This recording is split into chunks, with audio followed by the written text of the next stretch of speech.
নমস্কার, তোমাদের সকলকে আরও একটি নতুন ভিডিওতে স্বাগত জানাই। আজকের এই ভিডিওতে আমরা আলোচনা করব all about DMLT and BMLT course in West Bengal.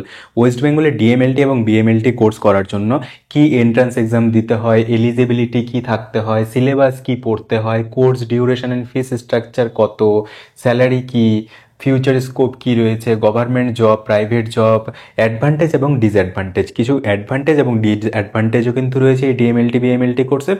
তো চলো আজকের এই ভিডিওটি শুরু করা যাক। এলিজিবিলিটি, সবার প্রথমে কথা হলো যে এলিজিবিলিটি কি হতে হয়। একজন স্টুডেন্ট যখন ডিএমএলটি বা বিএমএলটি কোর্স করবে, তার সিদ্ধান্ত নেয়, তখন তাকে উচ্চ মাধ্যমিক এইচএস পাস হতে হয়।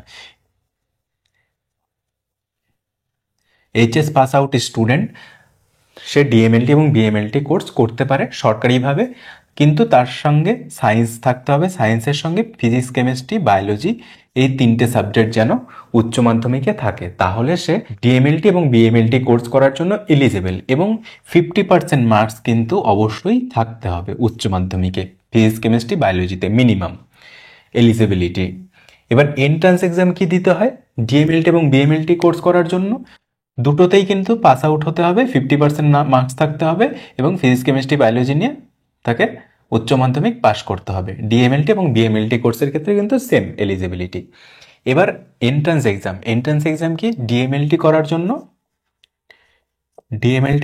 State medical faculty of West Bengal SMFWB entrance examination বলে একটা পরীক্ষা হয়, সেটা দিতে হবে।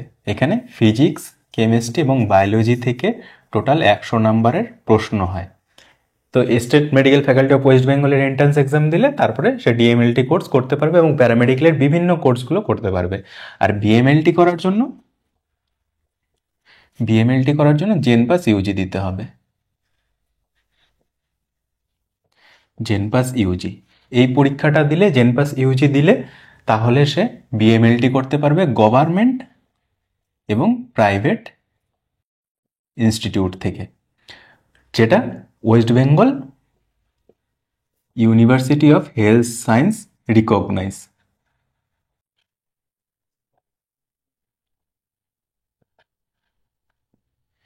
West Bengal university of health science recognise institute থেকে সে বিএমএলটি কোর্সটা করতে পারবে। ডিএমএলটি মানে ডিপ্লোমা আর বিএমএলটি মানে ব্যাচেলার, একদম সিম্পল জিনিস। এবার course duration and fees. Course duration কি এই ডিএমএলটি কোর্সের ক্ষেত্রে? ডিএমএলটিতে 2 years 6 months।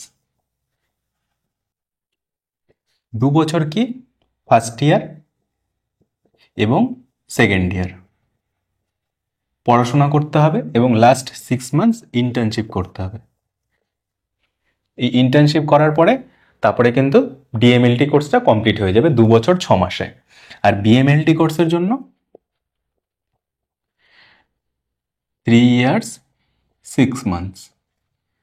3 বছরের পড়াশোনা করতে হবে, first year, second and third year, আর লাস্ট 6 month হচ্ছে ইন্টার্নশিপ। এই ইন্টার্নশিপটা হয়ে যাওয়ার পরে কিন্তু course complete. DMLT, BMLT certificate দুটো কোর্সেই পাওয়া যাবে, কিন্তু এর কোনো রেজিস্ট্রেশন নাম্বার হয় না। প্যারামেডিকেলের এখনো পর্যন্ত কোনো রেজিস্ট্রেশন নাম্বার নেই। তো এবার সিলেবাস কি আছে, যে সিলেবাস, তোমাদের কি সিলেবাস পড়তে হবে? ডিএমএলটিতে কি পড়তে হয়? প্যাথোলজি, মাইক্রোবায়োলজি অ্যান্ড বায়োকেমিস্ট্রি, এই 3টে সাবজেক্ট পড়তে হয়। 3টে সাবজেক্টের থিওরি প্র্যাকটিক্যাল দুটোই পড়তে হয়। আর বিএমএলটিতে কি পড়তে হয়? বিএমএলটিতে পড়তে হয় anatomy and physiology. Anatomy and ফিজিওলজিটা কিন্তু এক্সট্রাভাবে বিএমএলটিতে পড়তে হয়, কিন্তু ডিএমএলটিতে অ্যানাটমি, ফিজিওলজি পড়তে হয় না। আর বাকি প্যাথো, মাইক্রোবায়োলজি অ্যান্ড বায়োকেমিস্ট্রি আর ব্লাড ব্যাঙ্কিংটা এই প্যাথোলজির মধ্যেই পড়ে। তো এই সাবজেক্টগুলো বিএমএলটি, ডিএমএলটিতে পড়তে হয়, ঠিক আছে? এক্সট্রা কিছুই না, বিএমএলটিতে শুধুমাত্র অ্যানাটমি এবং ফিজিওলজিটাকে এক্সট্রা করে পড়তে হয়। এবার হায়ার স্টাডি কি আছে? হায়ার স্টাডির যদি আমি কথা বলি, হায়ার স্টাডি ডিএমএলটি কোর্স করে, ডিএমএলটি কোর্স যদি স্টেট মেডিকেল ফ্যাকাল্টি থেকে করা যায়, তাহলে ডিএমএলটি কোর্সটা করার পরে ল্যাটারাল এন্ট্রির মাধ্যমে বিএমএলটি করা যায় সরাসরি সেকেন্ড ইয়ারে এখানে অ্যাডমিশন হওয়া যায় বিএমএলটিতে, কোনো ফার্স্ট ইয়ার পড়তে হয় না, সরাসরি কারো যদি সে ডিএমএলটি কোর্স করা থাকে। এবার সেটা প্রাইভেট ইনস্টিটিউশন আছে, কিছু কিছু গভর্নমেন্ট ইনস্টিটিউশন আছে, সেখান থেকে সে বিএমএলটি সেকেন্ড ইয়ারে ডিরেক্ট অ্যাডমিশন হতে পারে। ঠিক আছে, তো এখানটায় এই ডিএমএলটিতে থেকে বিএমএলটি করার জন্য তাকে কি কোনো পরীক্ষা দিতে হয়? কোনো পরীক্ষা দিতে হয় না।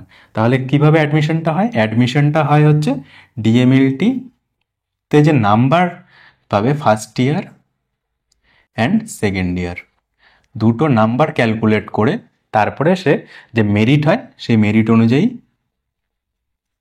সে বিএমএলটি কোর্স করতে পারে। মানে সরাসরি কিন্তু ডিএমএলটি থেকে বিএমএলটি করা যায়। প্যারামেডিক্যালের আর কোনো কোর্স নেই যেখানে যে সরাসরি ডিপ্লোমা থেকে ব্যাচেলার করা যায়, শুধুমাত্র ডিএমএলটি থেকে বিএমএলটি ল্যাটারাল এন্ট্রিতে অ্যাডমিশন হওয়া যায়। এরপরে আসলো, এটা হলো মানে বেসিক একটা কনসেপ্ট। এবার ফিউচার স্কোপ কি রয়েছে বর্তমানে ওয়েস্ট বেঙ্গলে কারেন্ট সিচুয়েশনে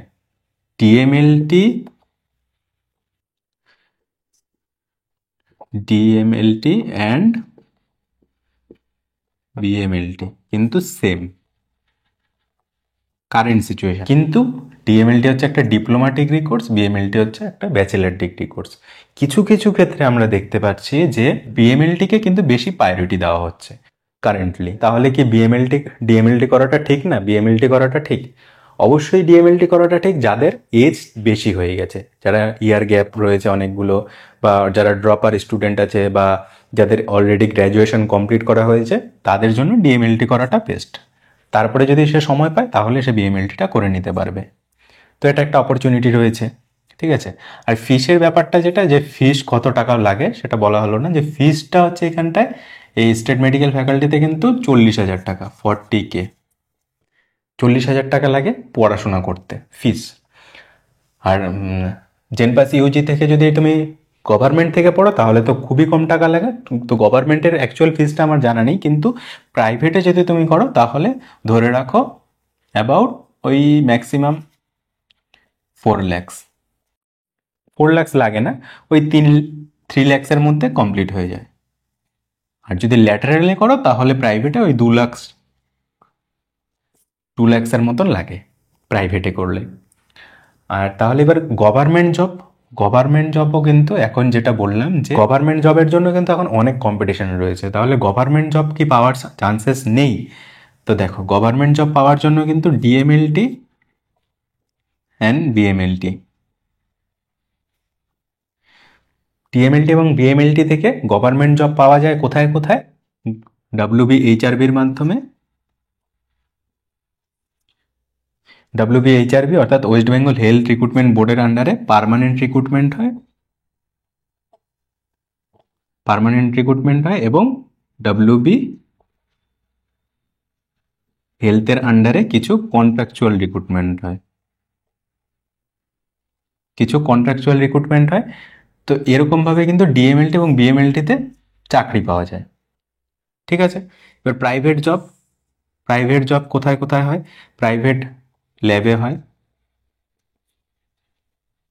এবং প্রাইভেট নার্সিং হোমে হয় জব। এবার তারপরে আসলো মেন যে বিষয়, যে স্যালারি কত। তাহলে এখানটায় প্রাইভেটে কিন্তু এখন স্যালারিটা খুবই খারাপ, সত্যি কথা বলতে খুবই খারাপ। কারণটা কি? এখানে কিন্তু ম্যাক্সিমাম 8K কারেন্ট সিচুয়েশনে, ম্যাক্সিমাম 8K, এর থেকে বেশি কিন্তু বর্তমানে পাওয়া যাচ্ছে না প্রাইভেটে, সেটা ল্যাব হোক, নার্সিং হোম হোক, যেখানেই হোক না কেন। এবার WBHRB-র মাধ্যমে যদি পার্মানেন্ট রিক্রুটমেন্ট হয় তাহলে পার্মানেন্ট চাকরি পাওয়ার পরে স্যালারি হয় 33,000 থেকে 33K থেকে স্টার্টিং হয়, আর কন্ট্রাকচুয়াল স্যালারি 22K থেকে স্টার্ট হয়। ঠিক আছে, এটা হচ্ছে পার্মানেন্ট এবং কন্ট্রাকচুয়ালের চাকরির ক্ষেত্রে স্যালারিটা। আর প্রাইভেট ল্যাবরেটরিতে এখন কারেন্ট সিচুয়েশনে কিন্তু 8,000 ম্যাক্সিমাম, এর থেকে বেশিও আছে, কোথাও 12,000-ও দিচ্ছে, কোথাও 13-ও দিচ্ছে, মানে এটা কোনো ঠিক নেই। আবার কোথাও 6 থেকে 7ও দিচ্ছে।